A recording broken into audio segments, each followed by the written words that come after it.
దినమంతా ఏం వింటున్నాం? మనుషుల మాటలు వింటున్నాం, లోకపు విషయాలు వింటున్నాం. ఎక్కడ చూసినా లోకంలో గందరగోళం, కన్ఫ్యూజన్, గొడవలు, అసూయలు, ఒకళ్ళ మీద ఒకళ్ళు కేసులు పెట్టుకోవటాలు, ఏంటండి భయంకరంగా ఎక్కడ చూసినా నెగిటివిటీ, వ్యతిరేకతలు మాట్లాడుతున్నారు.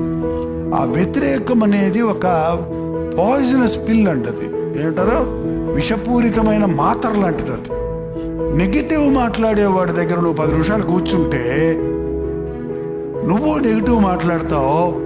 నువ్వు దాన్ని రెసిస్ట్ చేయడానికి ఆశిస్తే నీకు తలకాయ పోటు వస్తుంది. ఏమొస్తుంది?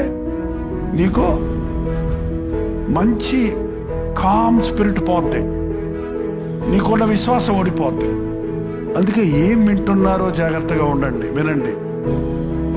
ఏం వింటున్నారో జాగ్రత్తగా చూసుకోండి. దేవుని వాక్యంలో మళ్ళీ రాయబెడుతుంది.